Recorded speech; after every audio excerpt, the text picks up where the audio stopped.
Untamed is going to be untamed. It's going to be a little crazy. I want to talk to my people. I want to talk to my brothers and sisters. We can have grace and humility in how we interact with other people. Oh, hot dog, look at you. And nobody talked about what's really happening. And let's have conversations about what truth is.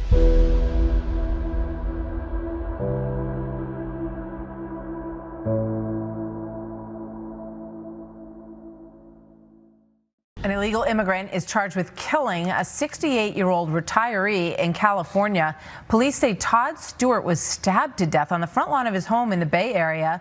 The accused killer was released from jail one day before this horrifying attack. Senior national correspondent William Lajeunesse has more. Hi, William.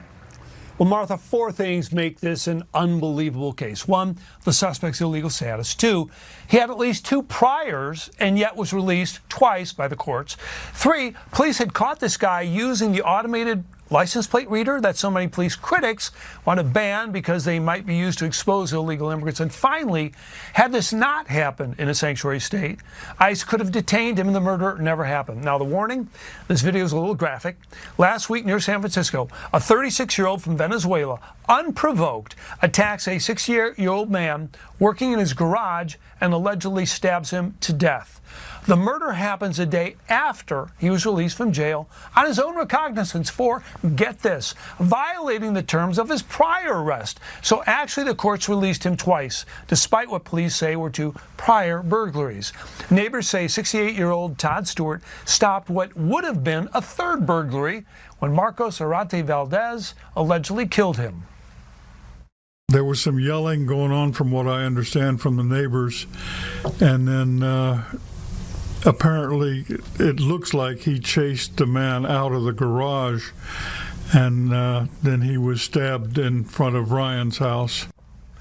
DHS releasing this statement on X. This Venezuelan illegal alien stabbed a father to death in Sanctuary, California. Governor Gavin Newsom must not release this murderer from jail and turn him over to us so we can remove him from our nation. So neighbors say Stewart had lived in this house for 4 decades, loved his wife and 2 daughters. He was building a shed in the garage when he was killed. Arate Valdez will be arraigned this afternoon. Martha? Absolutely awful. William, thank you. Hi, everyone. Welcome. Joe is out today. I am in chair. Class is in session.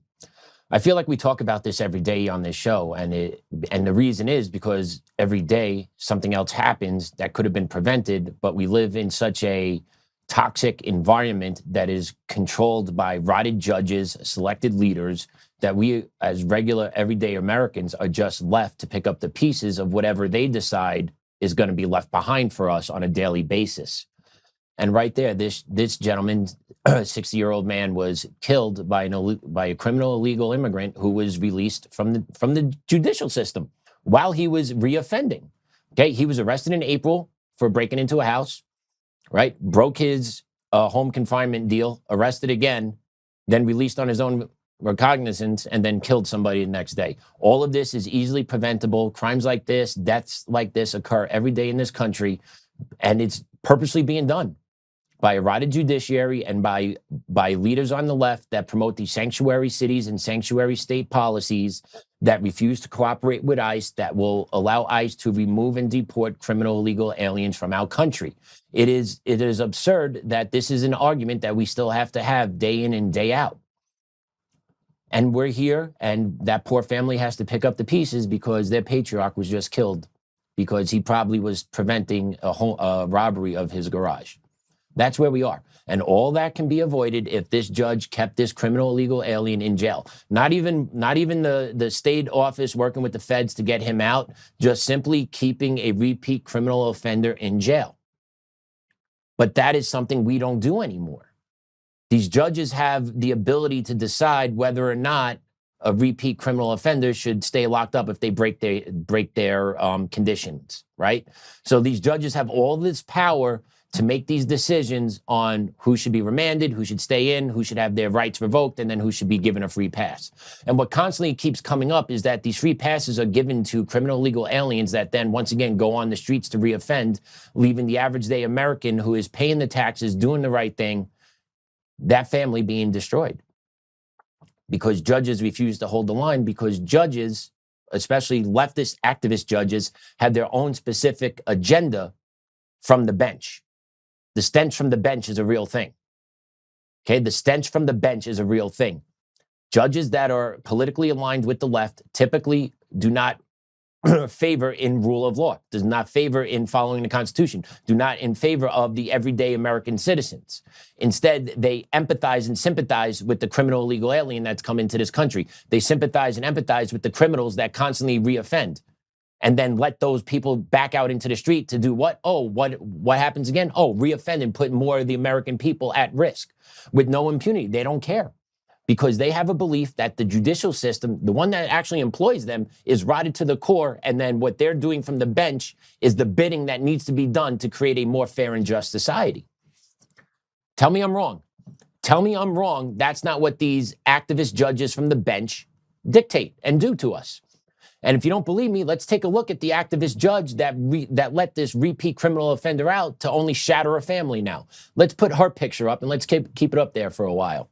Let's make her famous. Contra Costa County Superior Court Judge Nichelle N. Holmes ordered the release of the illegal Marcus Arate Valdez on August 5th, 2026, exactly 1 day before he stabbed an American father and husband. These judges need to start being held accountable.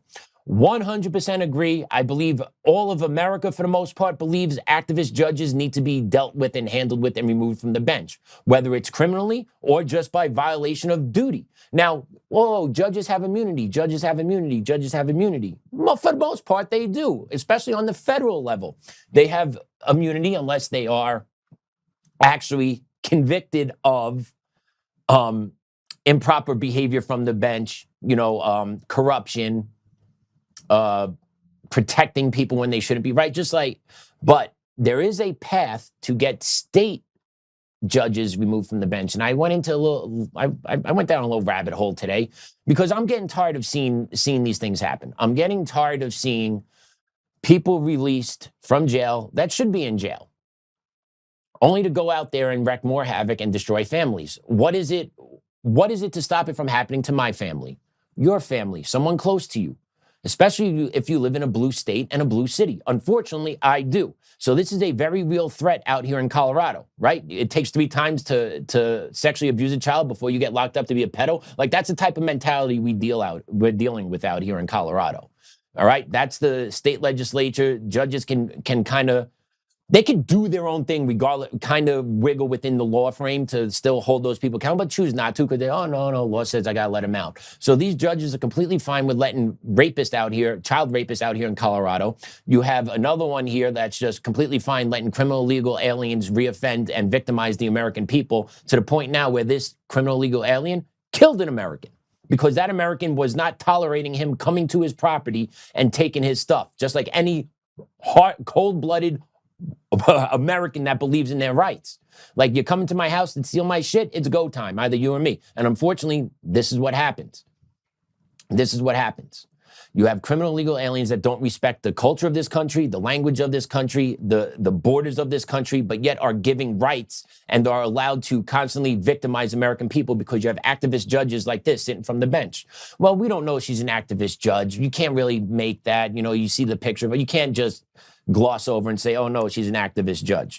Well, in reality, she is an activist judge. And in the research that I was looking at, I did see that state judges, which she's not a federal appointee, she's a state appointee from Newsom. State judges throughout the United States can be removed from the bench for different reasons. Okay? For one reason that I looked at, this is what I found today. State judges can be removed or disciplined by the state judicial conduct commissions if a decision was driven by clear bias, willful disregard of mandatory law, or substance abuse of the bench. I think the last 2 are out. I don't think she had disregard of mandatory law. I think she just did what she was allowed to do, and she didn't exercise any judgment, and she actually allowed, I believe, her bias to lead to this tragic incident that occurred. Sorry, lost my train of thought for a second. And how could you look at this judge, or how can you think that this judge right here, Judge Nichelle Holmes could have bias? Well, let's take a look here. She did her undergraduate degree at Spelman College in Atlanta, Georgia. She earned her Juris Doctorate degree in 2010 from the University of San Francisco. Before joining the bench, she served as the Deputy District Attorney for Contra Costa County for 12 years, focusing on victim advocacy, criminal prosecution, and social justice within the criminal justice system. Oh, that word social justice. That word social justice is usually tied to other things. It's not isolated. There's a bigger branch other than just social justice. So let's keep going here. She was appointed in 2024 to fill a vacancy on the Superior Court created by the retirement of a former judge, Leslie Landau. So what is the background of this judge, though? Because this is where I'm going to come in and start hammering on that, hey, there is bias here, and there is a way to take this judge off the bench. But the problem is she's out in California, and California, we know, is super blue. They're not going to do anything about this because they're aligned lock and step in their ideological goals of destroying America. So they're not going to hold this judge accountable, but this is being more of just information and factual based for you guys to actually think about, to pass along this information to other people that, hey, there are ways for judges to move from the bench statewide basis for bias. And then you got to actually try and connect and make the bias relevant. So that's what I'm going to look to do with her right now, because her history in the education field before she became a judge, and even while she is a judge, is completely laced with DEI. And now if we talk about diversity, equity, inclusion is openly racism. How is there not implicit bias in DEI initiatives that that have the stronghold of that America is systemically oppressive, white males are systemically oppressive, and we need to uproot the American society. We need to change and radically change the system of government in which we are living in. How does working in that and coaching in that environment for years and years and years before you become a judge does not show that you have bias? And then that bias will then bleed over into cases, especially when you're ruling for criminal illegal immigrants, because DEI is all about supporting that specific population as well as Black population, Hispanic population, right? It's all about the marginalized groups. So how could she then be allowed to rule independently, because she's not supposed to have a bias as a judge? If you go through the judicial codes, they're not supposed to allow bias in. But how can she say she is not biased to the system? Because we're going to go through a little bit more what she has done, right? Spelman, she took over in 2024, but here's where you really get a look at what this judge has been tied to.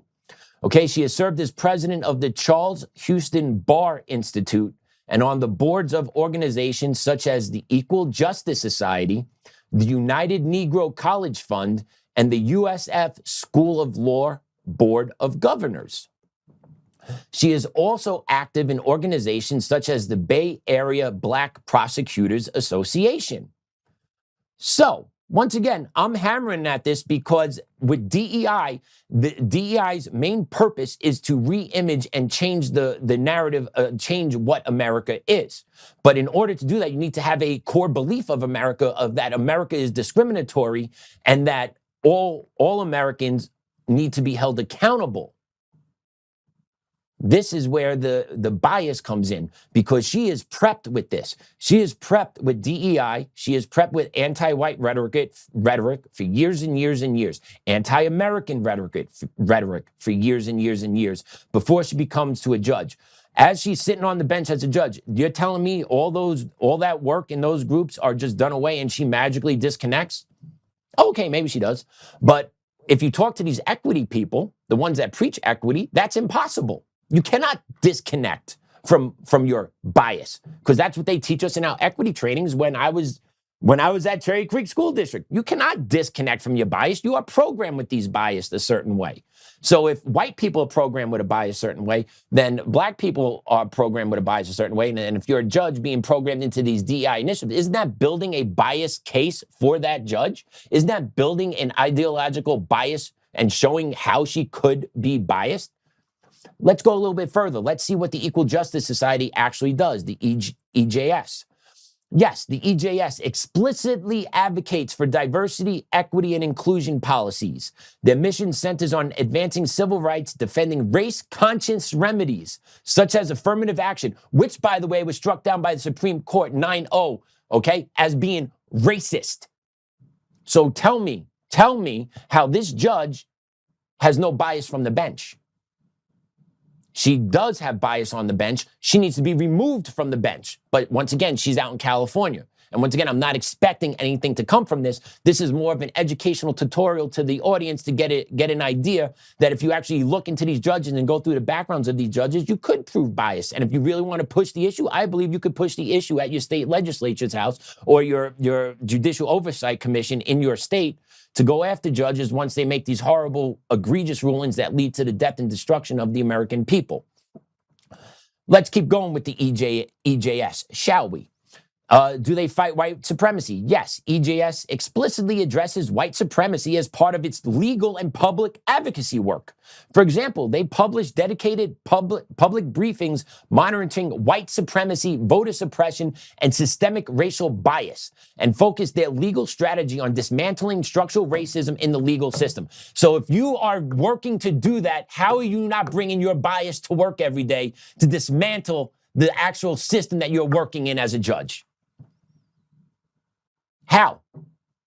And yet no one talks about this. No one knows about it. It took me 10 minutes to go down the rabbit hole of AI to start pulling information out. And I know it's not perfect, but it's getting the idea out there. She is programmed. She's a DEI agent and she has bias coming into the bench because of the work she's done before.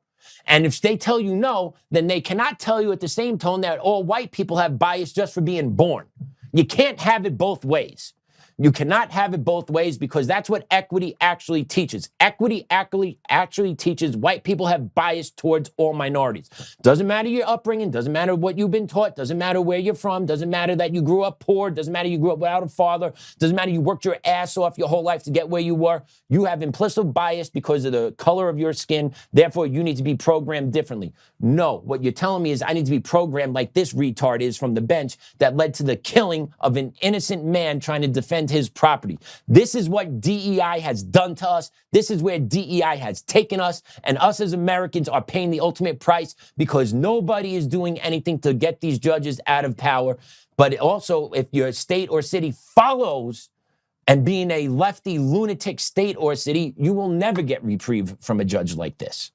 So the only way this becomes helpful is if you live in a red state that has activist judges. This is a way you can get them removed statewide that are state appointees. Go after them based on their bias and find their bias from the work they did before they came to the bench. And don't tell me that that can't be done. It can be done. There is no way you could say there is no bias in this judge with the amount of work she was doing behind the scenes and all these marginalized groups, black support groups that she has been a part of leading, advocating for. And then coincidentally, this leads to the death of a white man. Tell me I'm wrong.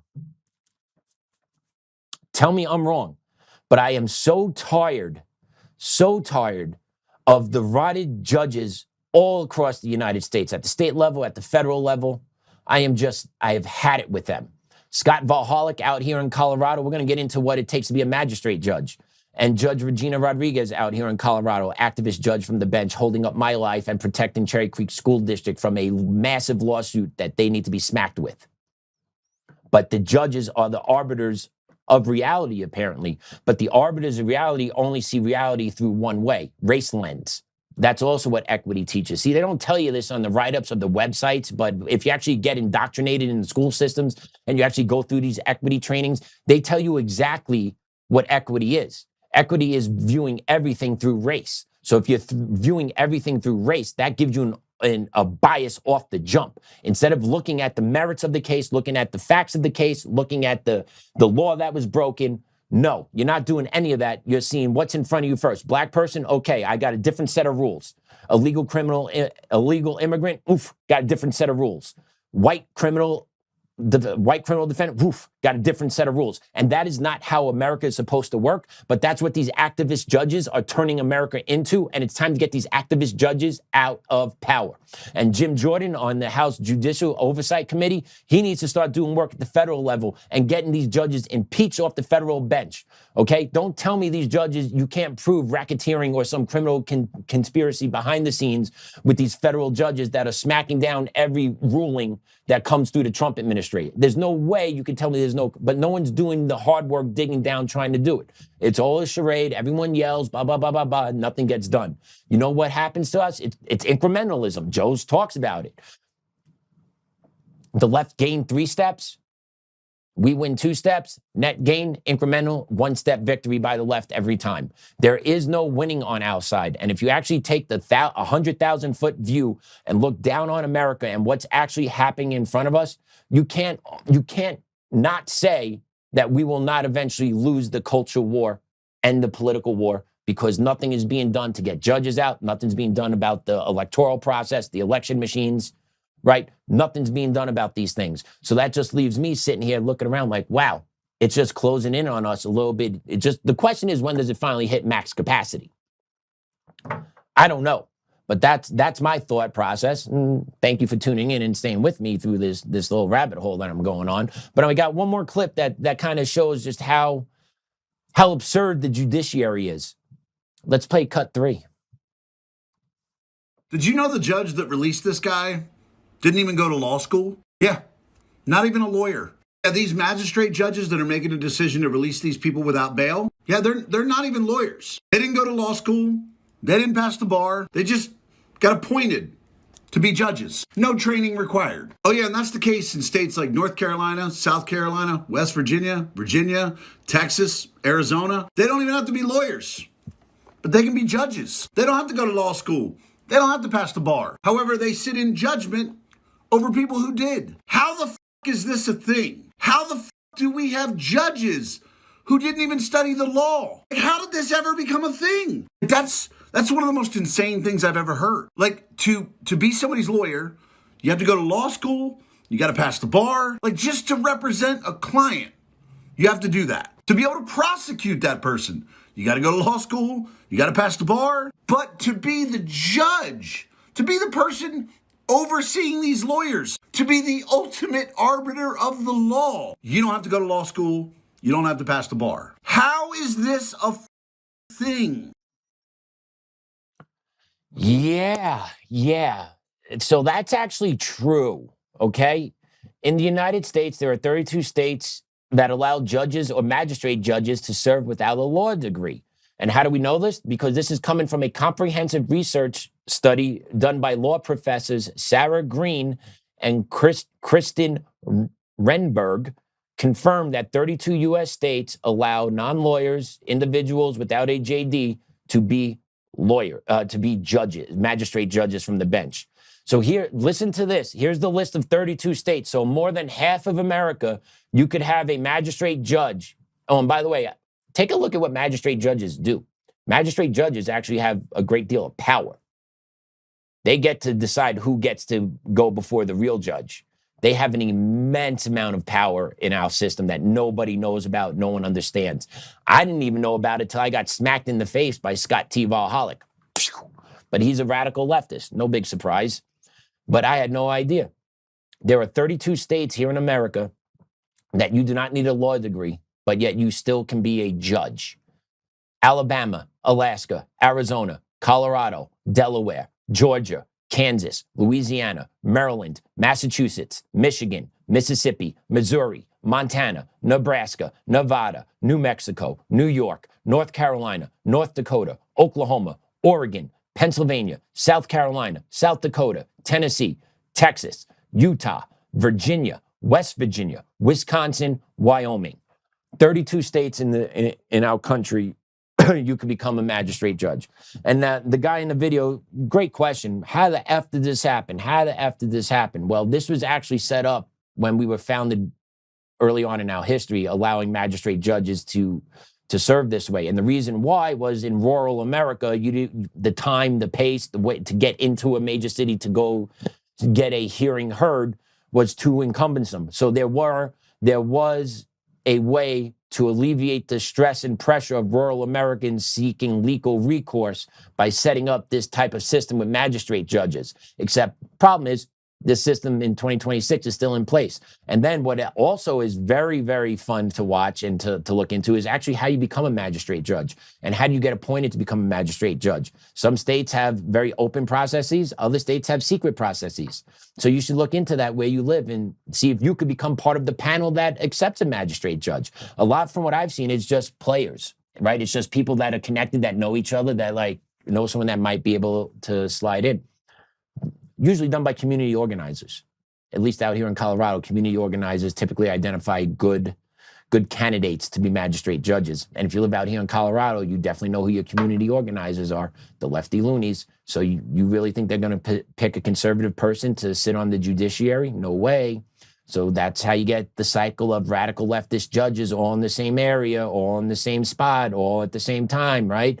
Because you just feed the beast of the lefty lunacies, the mental retards get to pick people that will have power, that will then rule and protect their side while smacking down ours.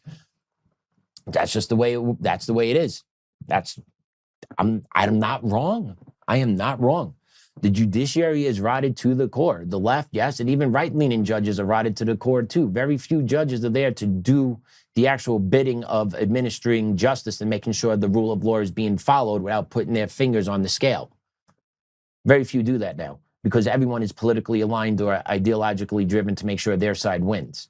So law gets washed over. No one really cares. And the guy, in that video also, the gentleman was talking about the judge that let the killer of Irina Saruka off, the guy that stabbed her in the neck on the train in North Carolina. He had multiple criminal arrests, multiple offenses, let off, boom, what happens? Have you noticed the trend that these constant reoffending criminals seem to be killing white people? Should I not say that? Is that not allowed to say? But that's the reality of it. That's the reality. Killing innocent white people. Irina sitting on the train, mind their own business. This guy working in his garage. Lincoln Riley going for a run in Georgia, right? Like it's a common occurrence that innocent Americans are being victimized by criminal illegal aliens, and then you have the judges that can do something about it, choosing not to. Actually, instead, choosing to release these criminal illegal aliens back into the streets of America to harm you. And they never have to worry about it, right? The judges, they live in an insulated, pretty much gated community. They have security, they have drivers. So they never have to deal with the riffraff that's on the street. They never have to deal with the consequences of their own decisions, boomeranging him back and smacking him in the face. You think that judge is going to be going out, working in her garage or going out to the store, picking shit up? No, she won't. She probably lives in a gated community, security, has the driver go out or orders DoorDash, right? Living that good life as a federal judge. So you never got to deal with the squalor, what they look down upon every day from their ivory tower. They never have to deal with the squalor. And they believe they're safe up there in their little castle, which they will be for time to time until eventually the whole system comes down. And then eventually those judges will get dragged out into the streets. That's how America is probably going to roll over the, next 10, 15 years, because there is no exit ramp. There is no exit ramp. There's nowhere I see improvement occurring. I really don't. Domestically, I see no improvement. SAVE Act can't get done. Voting machines are still in place. Gas is still high. Food's still high. Electricity's still high. I'm really not seeing the needle being moved anywhere. And I don't see any Republicans really concerned about it. I don't see anyone really talking about it, doing anything about it. Oh, yeah, we'll get to say, oh, we may have the votes. Oh, gas is expensive, right? No one's got the answers because no one actually wants to be the man and the adult in the room to clean this act up. So because you got this weak party on the right where it's allowing the left to actually come out swinging, winning some elections, whether or not they're legitimate or not, it's not mattering at this point. What's mattering is that they're gaining power. They're gaining political seats. The machines are not being dealt with. So are they legitimately winning or are the machines selecting them to win, right? Let's think about this for a second. If Trump wanted the machines to be taken out and believed the machines were the issue, why isn't he doing it? It's not the mail-in ballots. Is he part of this, allowing the DSA to magically get seats? I don't know. I don't know, to be honest with you. But I wouldn't be surprised. I wouldn't be surprised at anything anymore at this point. For the guy that said that the election's been stolen since 2020, and they've been stolen before then, but the gentleman that said the election's been stolen since 2020 to 2026, he has not really done what he has needed to do in order to fix this issue. And if he's not going to do what's needed to do to fix this issue, you're going to get more and more radical extremists rising up through the pipelines. Now, do I believe half of America aligns with the DSA? No, I don't. But do I believe there's a growing population in America that is signing up to the DSA agenda? Yes, I do. Yes, I do, especially over the last 10 to 15 years because of what's been pumped into the school systems, right? Like this has been one organized machine from the beginning, and now we're starting to see how this machine was designed to be built for the outcome that they're getting now, right? You got 20, 30-year-olds flocking to the streets screaming, Mamdani, Mamdani, socialism, socialism, socialism, capitalism sucks. That's not isolated. That's all been done because of the propaganda that's been shredded, that's been shoved down the public school kids' throats for a long time now. And they have come out on the other side. I'd say probably it's 80-20. I think for every 100 kids that go to a public school, I'd say 80 wind up coming out liberal, 20 come out conservative. And that's all going to have to do with that 20 having good parents at home, keeping them on the straight and narrow without letting the school system hijack those kids as well. But it's all purposely being done. And then the reason why they're doing this is because they want to usher in a new wave of rule. They want to usher in a new wave of living. And they've openly talked about this, the DSA, okay? Mass amnesty, abolishing ICE. These are real things that they're talking about. And why are they talking about this? Because they don't give a crap about the United States. They don't care about our founding principles of the United States. They don't care about the Constitution of the United States. They just want to destroy the United States because we're bad. Somehow we're bad. They all come here to live. They all come here to take our money. They all come here to take from us. And at the same time, we're all pieces of shit as well. It is crazy to me. I've never thought people would move to a country to live by people that they hate. But these people do. These people do. I don't move somewhere. I would not move somewhere to go live by people I hate, to go want to change their way of life. I wouldn't do that. I wouldn't do that. But DSA has people that want to do that. DSA is being used by the Muslims to come in and siphon off power every which way that they can. The Red Green Alliance. And they've openly talked about it. So I want to play this clip. This clip is from a gentleman by the name of Hassan Piker. Now, if you haven't learned who Hassan Piker is, he is a very big player in the DSA liberal left-leaning field. He is a political advisor. He has not run for office, but he's a political advisor. He's friends with AOC. He was attached to Al Said in Michigan that just won his primary recently.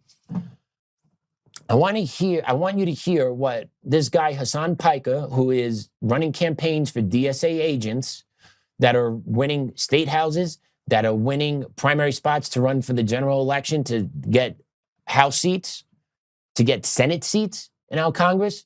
Why don't you listen to him, what he thinks about the U.S. Constitution? It's unconstitutional. Man, you can and suck me from the back, okay? I the Constitution. I wipe my ass with the Constitution. It's a piece of paper, dude. Shut the up. Mother the Constitution and mother this country, okay? You stupid bitch. There you go. Was that not clear or loud enough for all you to hear? This gentleman is running campaigns for the DSA. He is openly saying, F the Constitution, suck me from the back because of the Constitution. I will wipe my ass with this Constitution. It's a piece of paper. F this country. I've been saying this on the podcast. They don't respect the Constitution. And what's crazy is this gentleman, Hassan Piker, is a native-born American, born in New Jersey, but then moved over to Turkey for a while, then came back. So I wonder what happened over there in Turkey. I'm sure he was getting his up-to-date info upload. And then they come back here, and then he starts spewing all this shit about America. Anti-American rhetoric, F the Constitution. The Constitution is the greatest invention of mankind. The Constitution developed a system of government and law that balanced and created the most just society in the history of the world until it was hijacked, until it was taken over from within, until weak political leaders decided to use the system to benefit them and pimp out the American people for their self-interest. And as once that started happening, more and more people jumped on board. But at the heart of it, the U.S. Constitution is the greatest living document produced by man. It actually brought God, government, and people together under one way on how to live. Never done before. And we became the most successful, prosperous, safest country in the world. To the fact now that we give money in the billions of dollars to every other country in the world except for maybe like 5. And then you have this piece of shit sitting there saying, F the Constitution, F this country.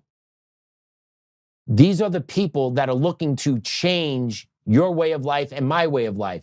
And there you have it. Like, you can't say, oh, well, we got the Constitution to protect it. The Constitution means nothing if you don't respect it. And it's very clear that that side does not respect the Constitution. They will shred, step on, and destroy the Constitution whenever they come to power, because they have no respect for it. They have no respect for the history and lineage of this country. All they see is, I want to destroy this country.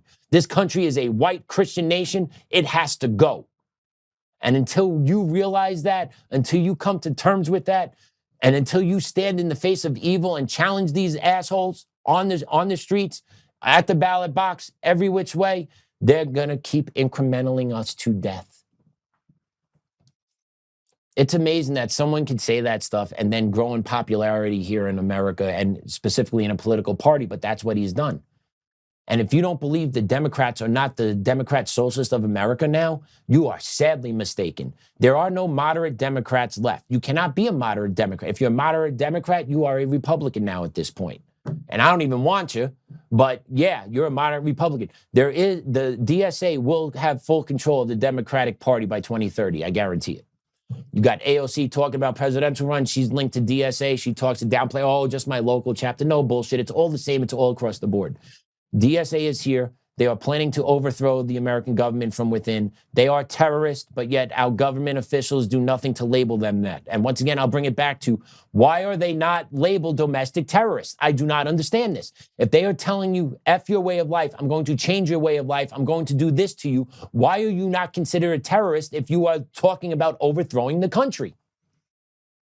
Terrorism is not only bombs. Terrorism is not only threats. They are terrorizing the American people, letting them know we are going to do this to you. They're not saying with a gun, not yet. Not yet. But once they get in power and they tear up the Constitution, you think they're not going to act with impunity? Just like, I'm going to round people up, throw them in camps because I don't believe they have a right to coexist here because they think differently than I do? Because that is exactly 100% what DSA does. That is 100% the fact that what equity does. That is 100% the fact what that judge in California does. And that mindset is encroaching all throughout America, attacking our values. And then we got children coming up behind that. My child is going to be raised in a world where a target is on his back 24/7 just because of what he looks like. It makes no difference that he's the sweetest kid ever. It makes no difference that he has friends that are black, Spanish, and white. It makes no difference that we just got invited to an Ethiopian birthday party next weekend. It makes no difference that we get along with all different types of races in our neighborhood. It makes no difference because he is a white male. He will have a target on his back. Because punk asses like Ron Garcia, E. Ortiz, and the equity-minded folks that run school districts and all that shit throughout this country are promoting this anti-white hatred into the school children that then bleed out into society. That's why you're seeing attacks on white people increase. That's why you see the beatings of white children by the hands of black and brown kids on the playgrounds increasing throughout our country. It's because kids are being programmed in the public school system to hate white kids because of equity. Because kids in schools are taught you don't have because white kids do have. That's what they're taught. End stop. And then you break kids down into these affinity groups where you have black groups, brown groups, Asian groups, trans groups, oh, sorry, forgot this one. We got our mixed races group because we almost had a fight in our affinity group because a kid had mixed parents. So you're telling me there's not racism that's being injected into kids at every level across the board in the school systems?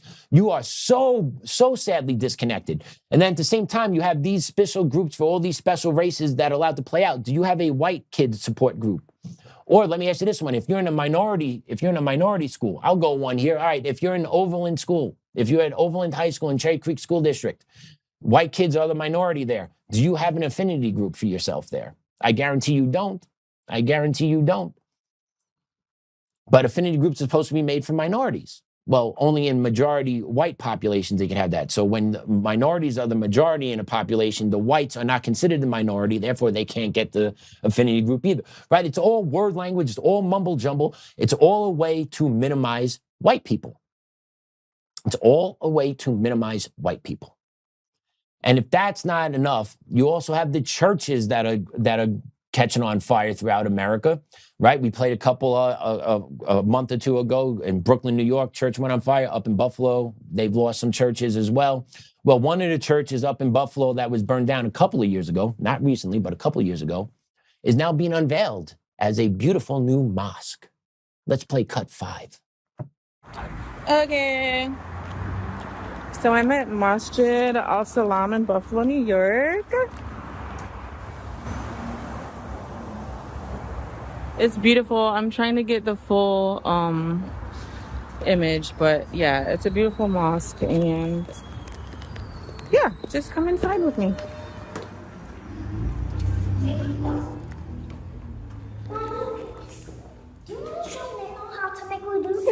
Benji's praying. Do you want to show them how to do wudu? So look at the sign for it.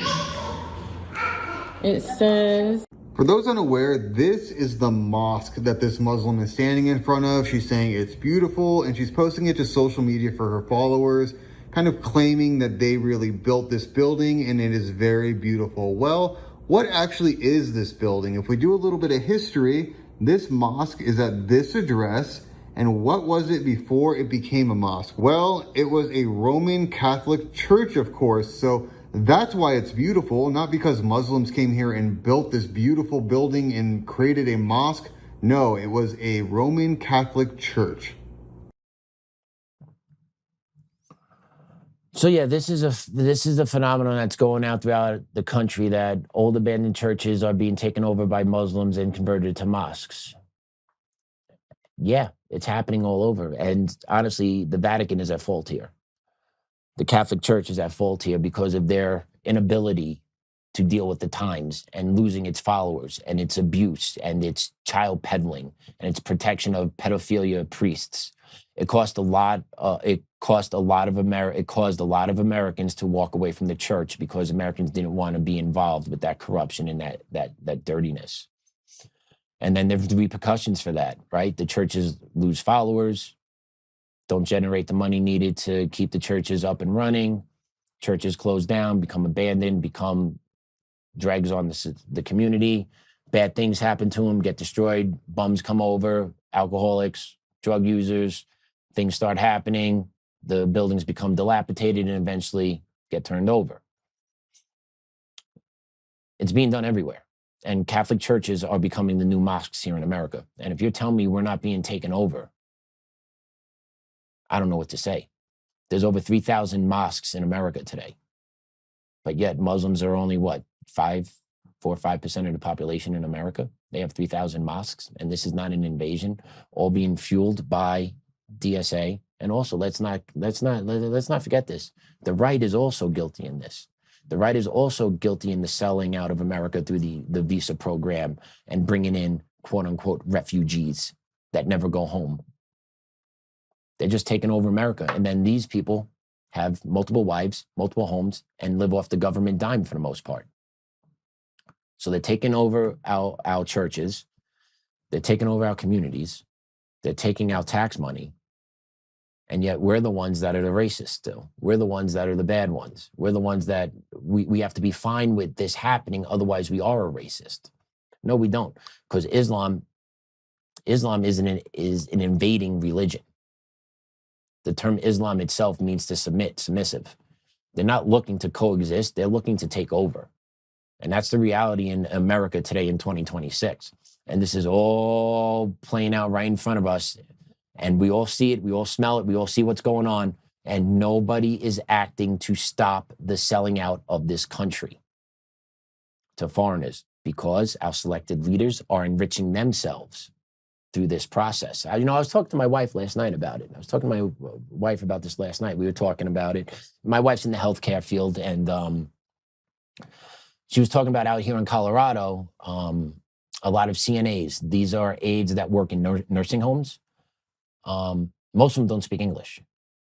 Some of them speak Spanish. A lot of them are from Africa, Haiti. Also, my wife was telling me, and the residents at the buildings that my wife is working at have complaints about the staff because the staff that has been brought in don't understand what the residents need because there's a language barrier.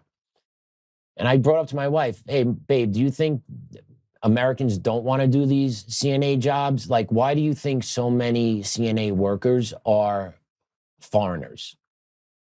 And she didn't really have a real path to like why. She's like, well, in New York, they spoke Spanish and English. Out here, it's way different, though. They're not speaking English. They're speaking foreign languages. And I'm like, why do you think that is? And she couldn't put a finger on it. And then I kicked the idea to her, hey, what do you think about that the medical insurance companies or administrators of these buildings are just getting visa workers to come in because they're backdoor and dealing with politicians to get visa deals to bring in foreign workers to pay them a certain wage. And therefore, they have the market capped for CNAs. And therefore, Americans aren't going to come in, right? If you could bring in foreigners from Haiti, Jamaica, Africa, right? If you can bring foreigners in that want to come to America to work for $17 an hour, you'll do that all day as the businessman. While the American knows the value of that work, would not do that work for less money because of how hard it is. So they go away from that field. So that, to me, that's what's happened in the CNA field out here in Colorado, is that these buildings have worked out deals to bring in workers through visa programs. I don't know if that's true or not, but to me, it logically makes sense. It keeps the wages low. Just like the same thing with the visa coders coming in or the visa workers for 7-Eleven. Have you guys seen that one? That 7-Eleven has visa workers to come in to work for them? You're telling me regular Americans won't work at 7-Eleven? No, 7-Eleven is doing this to keep their wages down, to keep out American workers to applying so that they keep that conglomerate working. It's all the same. It's all the same. And they're not able to do this without the corrupt politicians doing their bidding for them because of the payment, right? Donations, this and the other, whatever the hell it is. But that's really what I believe is going on. And yeah, that was just a little conversation I had with my wife, but it ties back into that we constantly allow foreigners to come in, but do we really need them? Do we really need them in a country of over 300 million people? Do we really need to keep bringing foreigners into this country to fill jobs as political refugees, war refugees, right? We don't need any of this anymore. But the money is too great for people to make a cutoff of, the NGOs, the charities, that then take that money that they get from a government contract and then give it kickbacks to the government officials that then kind of let the cycle just rinse, wash, repeat over and over again. So yeah. All right, we'll take a quick break. And when we come back, we'll just talk about the mental dystopian society that the left is creating for us. We'll be right back.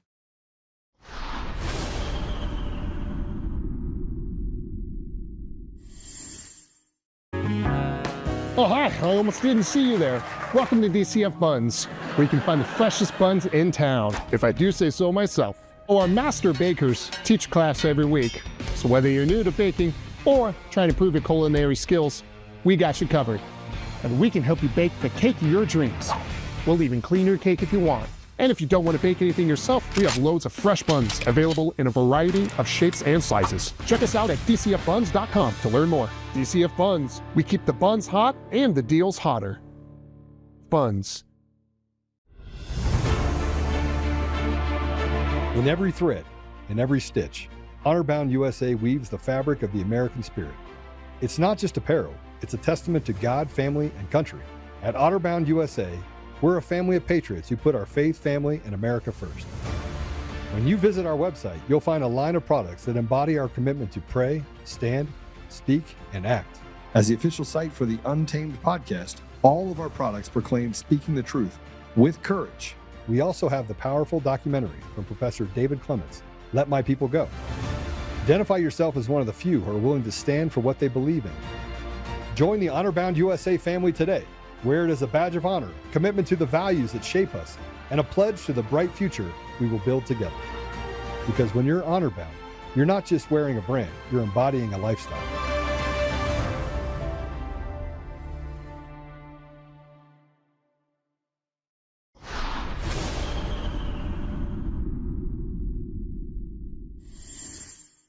My name is Chase, and I am a butch, non-binary high school teacher, and this is my plan for back to school this year. The first thing I'm doing this year is I'm just going by Chase. No Mrs., Mr., Mix, like just Chase. And I did it last year and it went great, and none of my students cared at all. None of the administration cared at all. So I'm planning on just doing that again this year. Something I'm doing this upcoming year that I didn't do last year is I think I'm just going to send an introduction email to all of my students and all of their parents, just saying my name, my pronouns, a little bit about my background and why it's important to me. I know that not every single parent is going to understand and not every single parent is going to care or be respectful, but I think my job as a teacher is to educate people, and if that means I get to educate the parents too, awesome. The third thing I'm doing this year is a pronoun lesson. I'm doing it day 1. I just tell my students that I'm non-binary. I use they, them pronouns, and that what non-binary means to me is that I'm not really a boy or a girl. I'm kind of just doing my own thing, and a lot of them really get it. My students last year would correct each other when they messed up my pronouns, so I'm kind of just hoping for the same thing this year. I am excited for back to school. Wow. Wow. Yeah, but that's Chase, butch, non-binary teacher in the Bronx, New York. My kid ever get to sign that thing, I am requesting a class change immediately. No questions asked. No, out. Pronoun lesson day 1? No, out. No.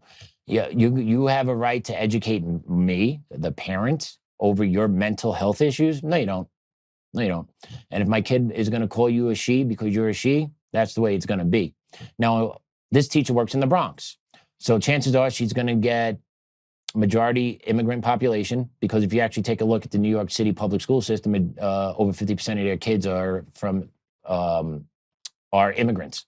That was something that came out recently also.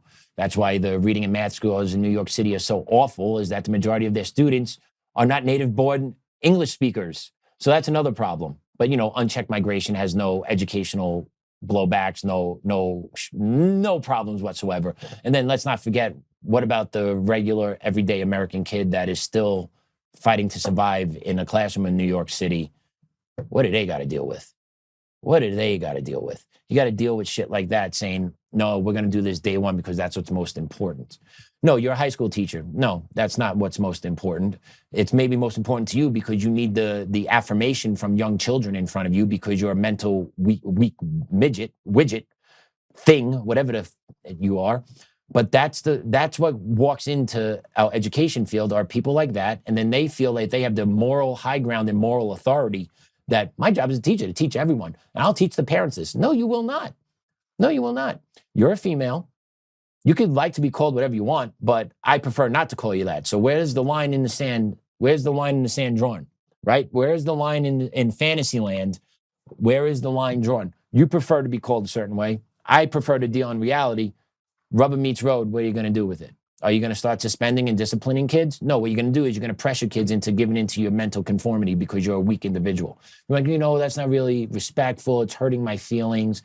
At the same time, this kid could say, you're lying to me because you're not a they, them. Okay, they, them implies more than one person. That's another part. It's grammatically incorrect. So not only is the educational teaching an issue in the schools, they're also not teaching correct grammar just on introduction of a person. They, them. Where's the rest of you? It's just one of you? They, them. But that's the educated. It makes sense. Proper grammar. But it doesn't matter, because the ultimate goal is to push their political agenda, which is to corrupt as many young children as they can in front of them every day. And that's what they're going to do. That's what they're going to do. And if you think that's not an issue, wait until you see the who just won the Democratic nomination for Senate in Minnesota. Godspeed, Minnesota. Godspeed. Cut 2. Assalamu alaikum. My name's Peggy Flanagan. I am the Lieutenant Governor of Minnesota, and I'm really honored and humbled to be here with all of you today. I am incredibly clear that the Somali community is part of the fabric of the state of Minnesota. I think about my friendship with Nimco. We've been friends for almost 25 years. And when I think of being part of Minnesota and growing up here, the Somali community has always been a part of my Minnesota. So I want to just encourage the community to know that we're with you. We've got your back. I am here shopping today, and just encourage other folks to show up, support our Somali businesses, support our immigrant neighbors. And I know that things are scary right now. And just know that there are more people who are looking out for you. There are more people who are here to support you than you know. I will continue to stand with the Somali community to be with you and to do all I can to return the friendship and community that the Somali community has shown me. Thank you so much. So that's Tampon Tim's buddy. She is now going to run for Senate in Minnesota to go to Washington, D.C. And she's wearing a burqa. Can't make this shit up, man. You can't make this shit up. If you really want to wear that shit, move over to the country where you could wear it. Move over to the country that makes you wear it. You don't wear it here. Don't bring that shit here. We don't want it here. Young women want to wear whatever they want to wear here. But if we keep going down this path in another 20, 30 years, you're going to have 6-month-olds in burqas. You're going to have 8-month-olds in hijabs. Like, that's where we're going. And you get the lefty, loony, liberal women just like this saying, oh, it's so good. The Somalis have been so good to this community. Okay, newsflash. Anyone know when Minnesota became a state? Real quick. 1858. Do you know when the first Somali came into Minnesota? 1970. Math difference of about 120 years. So I'd love to know, for the first 120 years, how did Minnesota survive without Somalis coming in? I want to know. How did Minnesota survive the first 120 years of existence before the came in from Somalia? How were they able to survive? Because according to Peggy Flanagan, they are a bedrock of this society. You know, siphoning off billions of dollars of taxpayers' money for the Leering Center. That was an obvious fraud, not to mention the medical fraud, not to mention the other business frauds that the Somalis got going on in Minnesota. But no, we don't talk about that. We just put our hijab on, cover up. We're all good friends here. Somalis have been nothing but great people to Minnesota since the 1850s when Minnesota was established as a state. No, but they keep perpetuating the lies. And what's going to happen, what's going to wind up happening is we're eventually going to get away from paper history, and everything's going to be computerized history. And eventually in the year like 2080, I don't know, maybe 2100, you'll have the founder of Minnesota being a Somali refugee because they can just, and the leader of Minnesota is going to be Ian Omar from the 1700s. Like, that's what they're going to do to us. That's what they're doing, because they just constantly make up and lie about the bullshit now. As AI and technology progresses and the left keeps gaining more and more control over the left and the AI functions and the programming of data and the input of history, they're going to rewrite everything, man. They're going to rewrite everything. So, very small Somalis settled in Minnesota in the 70s and 80s. I mean, real small, less than 1,000, right? But it really started in 1991 when the Somali Civil War broke out, and then hundreds of thousands of Somalis fled to refugee camps in Kenya, Ethiopia.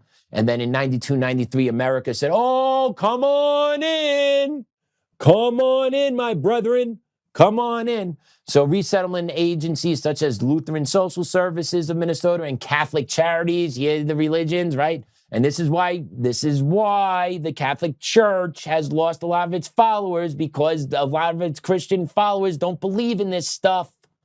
And it gets shoved in their face, and their money is being used for these people when it shouldn't have been used for the community that it was donated in, right? But basically, that helped facilitate refugees to Minnesota. So today, the Somali American population in Minnesota is roughly between 70,000 to 100,000. That's a big nut. That's a big nut. And if you paid attention to David Clements, he said it takes Muslims, right? Somalis are Muslims. Let's be honest here. Not too many are Christian. What happens? It only takes them to have about 10 to 15% of the population before they just not conform to the laws because they can create their strongholds. And you can see that happening in places in Michigan, in Minnesota, right? It's happening. It's legitimately happening. And then if you want to talk about how much money this costs the people, and let's not get into the fraud. The fraud's in the billions already. But the Housing Stabilization Services launched in 2020 as a Medicaid-funded state program to help seniors, low-income individuals, and people with disability find and maintain housing. That budget in Minnesota in 2021 was $21 million. In 24, that budget became over $100 million. So just siphoning off millions of dollars to whoever, wherever, whoever wants to, hey, hand out, boom, thank you, thank you, thank you, right? The more immigrants you're able to flood into the community, the more you can embezzle from your own community to enrich yourselves. And that's why the Somalis are welcomed in open arms to Minnesota. And that's why the lieutenant governor wants to run for the Senate now in her hijab. Right? It's all mental health. It's all it's all nonsense. It really is. And if you want to see nonsense, we've covered this a couple of times on the show already, but the Drip Cafe out here in Colorado does great work. We're working on getting them on the show, the owner onto the show, because the clips I see coming out of there are absolutely out of control. But take a look at what happened at the Drip Cafe recently over the past week, and you tell me liberalism is not a mental disorder and that the people on the left are not here to destroy our society. Let's play cut 3. Hey, this is Break the Change Media. There are a bunch of power pieces of shit, and you promote anti-trans.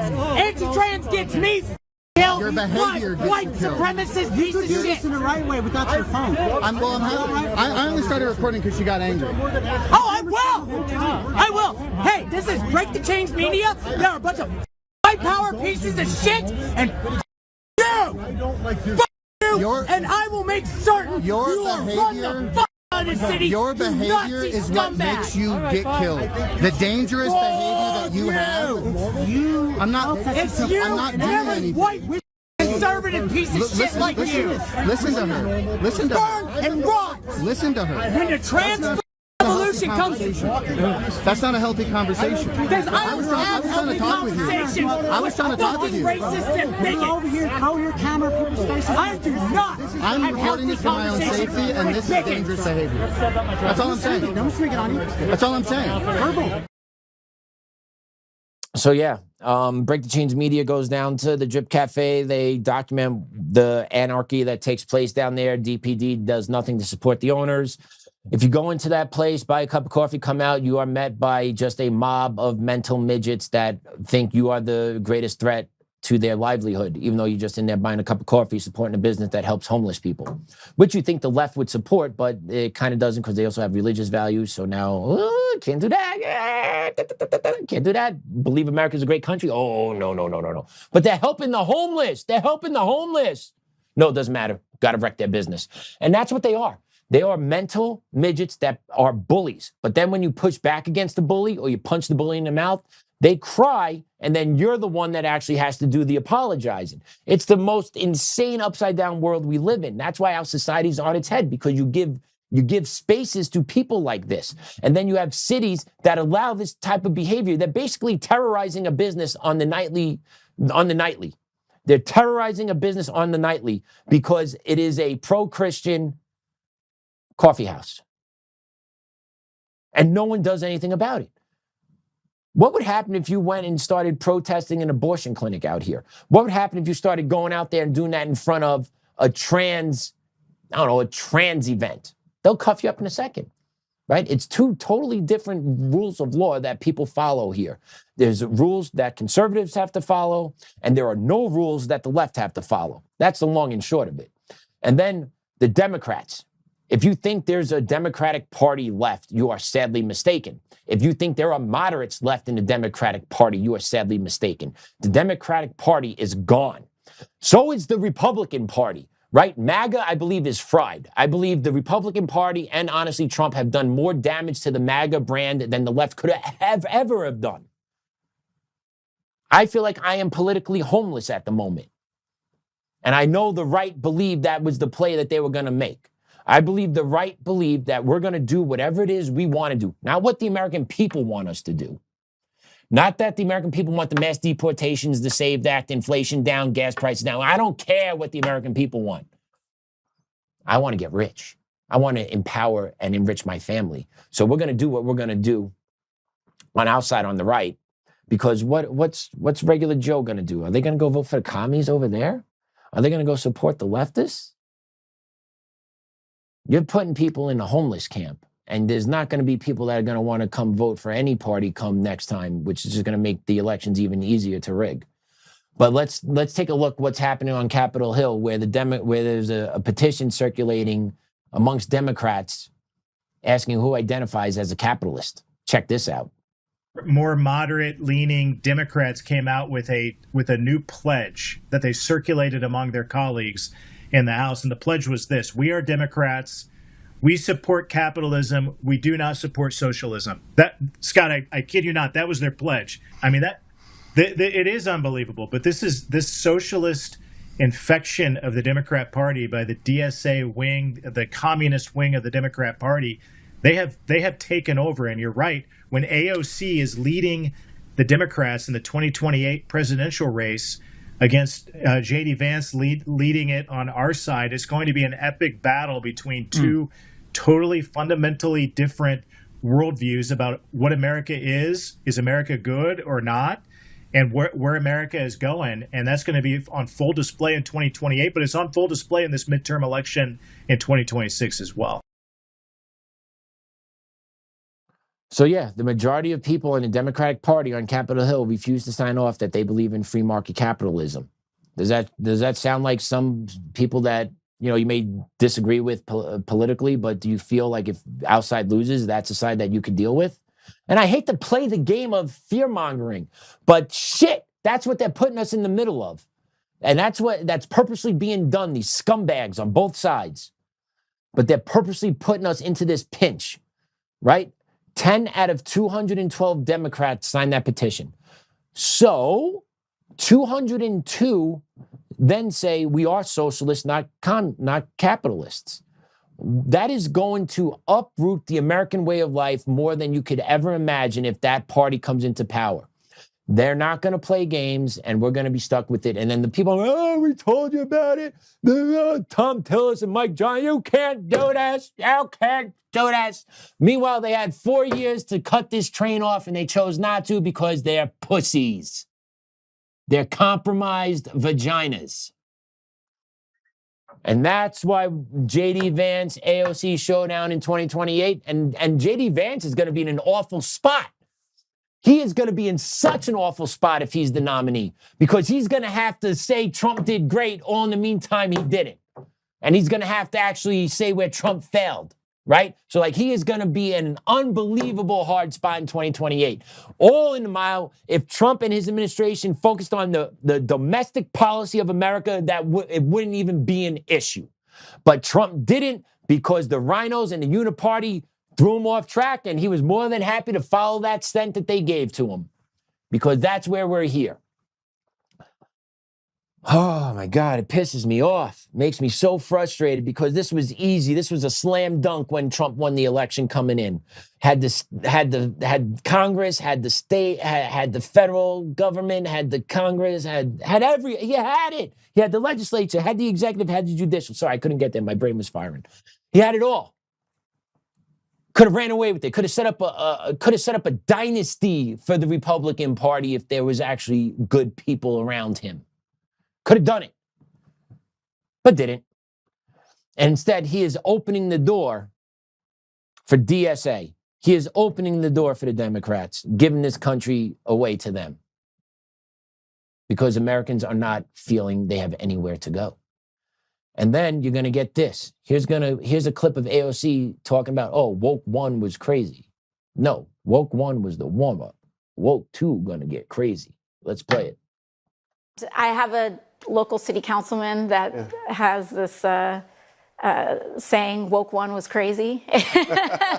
Woke one was crazy. Okay, that's and I think that what's important is that we have to assess what was it. I mean, did the movement go too far with some of those positions? I mean, you briefly supported the idea of defunding the police. Well, I think that during this time and especially during COVID, there was a huge opening of the Overton window. We were shut down. There was some of the highest unemployment rates that we have seen because of those shutdowns. Yeah. And I think that the doors were really open in trying to entertain any and every policy that was going to get us to a better place. And I actually think that the discussions that were had in that time were quite fruitful.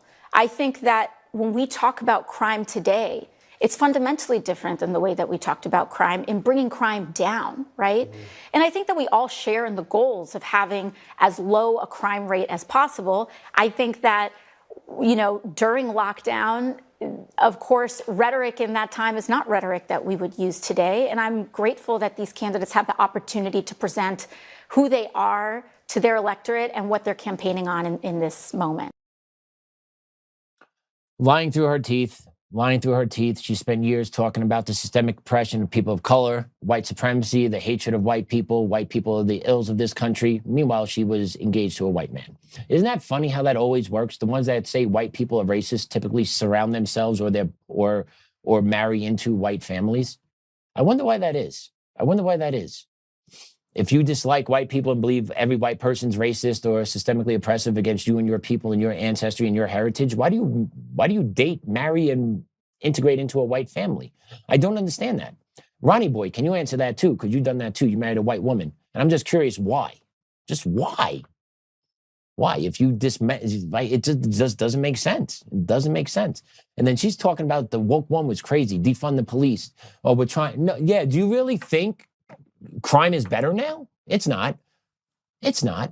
Crime is down, and that's only happened since Trump came into office because he threatened to use the National Guard to go into blue cities and blue states to enforce laws. That's the only reason why that's down there. And then that piece of shit journalist on there doesn't point out that issue whatsoever to her. Doesn't point out that she talked about defund ICE and defund the police. How do you feel about ICE now today, AOC? Should ICE be defunded? Yes, it should. Oh, okay, so where is the rhetoric changed? Should mass amnesty be given to all illegals that come into the country? Yes. So where is the different in the rhetoric here? There is no different. She is lying through her teeth. Her teeth. She's lying through her teeth, right? They lie every turn. Then they're looking to kind of minimize the damage. But if you actually listen to the politicians that are running for office that actually made it through the election cycle this time, they talk about defunding ICE. They talk about amnesty for illegals. They talk about packing the Supreme Court. They talk about doing these things, right? So they win at the local levels. AOC is doing this to kind of protect her national image, right? To cover the national image, to rebrand herself. Because she's coming in 2028. Newsom's coming in I can't wait to see what that shakes out like on that side, too. It's going to be insane to watch. Just who lies the most, I guess. I don't know. What's a woman? I don't know. Really, AOC? You just decided to freeze your eggs, though. So are you a woman? Do you identify as a woman? If you identify as a woman, does that give you the eggs to freeze? At a question? Could you identify as a man and then jack off into a cup, too, at the same time? Food for thought here. No, you freeze your eggs because you have a vagina, because you were born as a woman. You were programmed a certain way. You cannot change that, no matter how hard you want to. So I'd love to see how she's going to defend that also as that comes up. Man, been a busy show. I've gotten going a little bit today. Hope you guys enjoyed. But I want to close with this clip. This clip is made me smile today. It made me smile today. This is former NBA player Royce White, who's talking about declaring for the WNBA draft coming up. Cut 6. You know, right now I'm just having a blast in my feminine era. I never thought that I was a woman. You know, I've always trusted the science, and I thought I was a man my entire life. But you know, after further review, strong look at my personal preferences. it would appear that I am indeed sometimes identifying as a transgender woman, and I think it's only fair I get a chance to play with some of my queens here in the twilight of my career, my athletic prime. So yeah, Royce White wants to hoop in the WNBA, and why would you not? Why would you hate on him? There is no clear guidelines in the WNBA about what a woman is.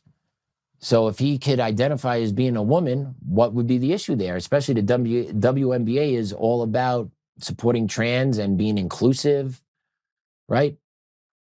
So why wouldn't they support Royce White looking to sign up? And there's also a stud in France. If you haven't checked out this stud in France, I should have had that for today. But there's a stud in France, 21, 22 years old, I don't know, 6'1", jacked, averaging a double-double. It's a man playing in the women's league, but averaging a double-double.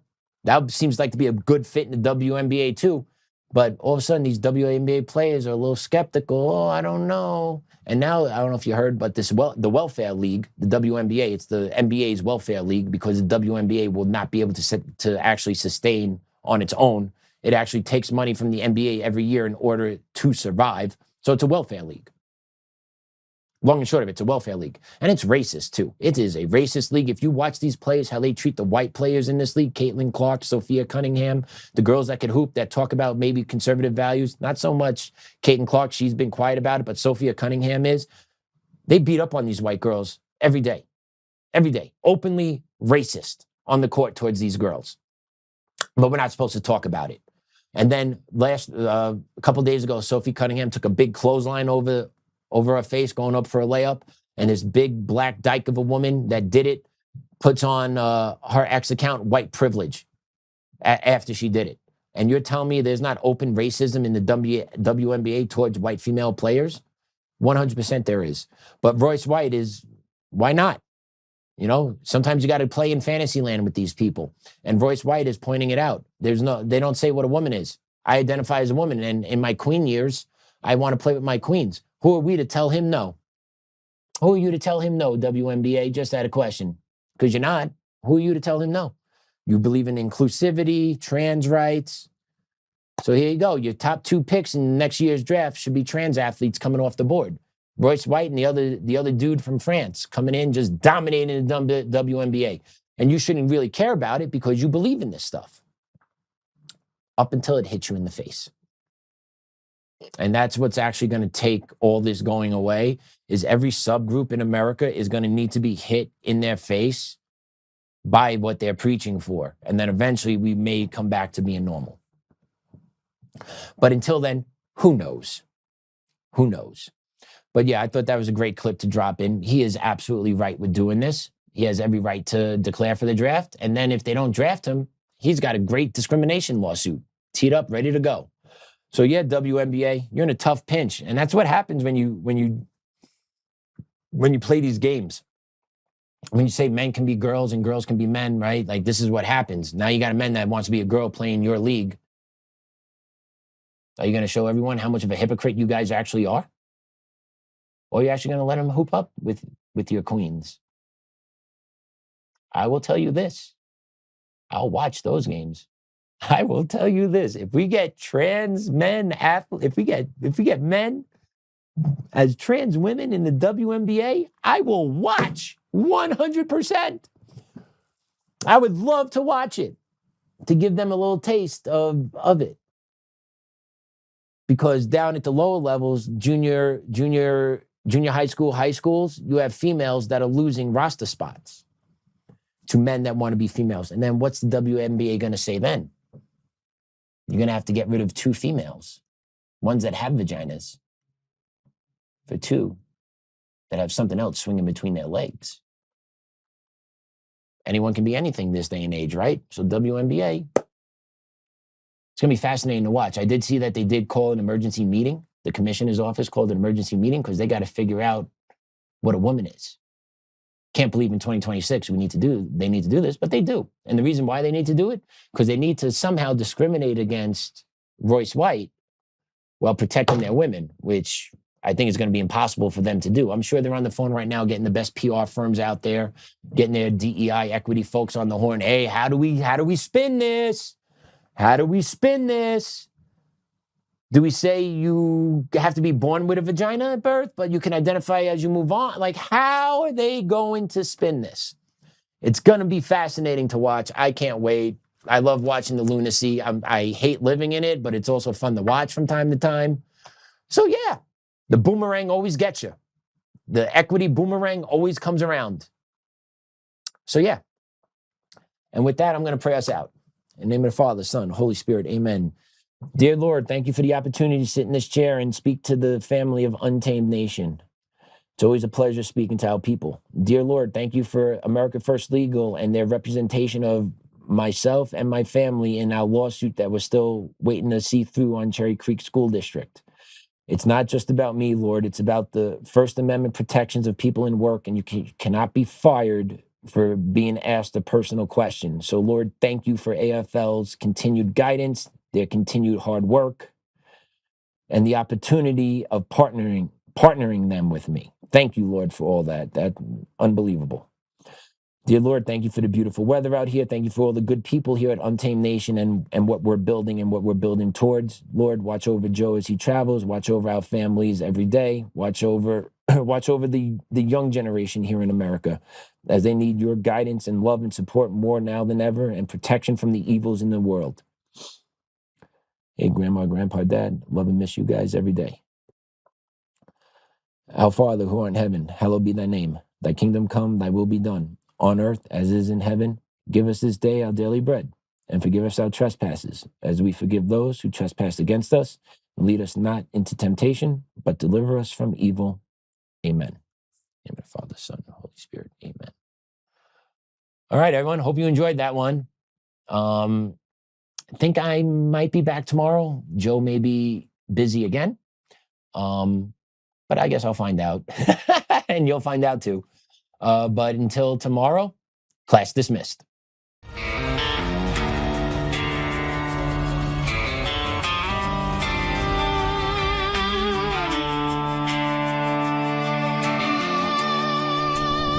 Rise up untamed, in the heart of the fire where the wild ones roam. Joe Oltmann's calling, bringing truth back home. From conservative daily to this untamed fire, we shatter the silence, lifting spirits higher. No chains can hold us, no lies can prevail. Authentic and fearless on this rugged trail. Patriots gather under stars and stripes. Untamed nation, igniting the night. Untamed nation, let the truth roll out in this land of the free. Standing proud from sea to shining sea, we won't back down. Catch the fire, wear the crown. Untamed nation, it's our battle song, motivating hearts where the brave belong. Yeah, untamed and wild, forever strong. Play it again all night long.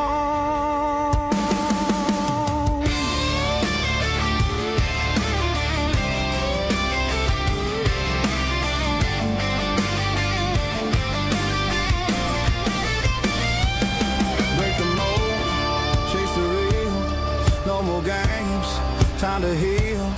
Joe's voice leads the untamed crew. Truth matters through and through. Untamed nation, let the truth roll out in this land of the free. Standing proud from sea to shining sea, we won't back down. Catch the fire, wear the crown. Untamed nation, it's our battle song, motivating hearts where the brave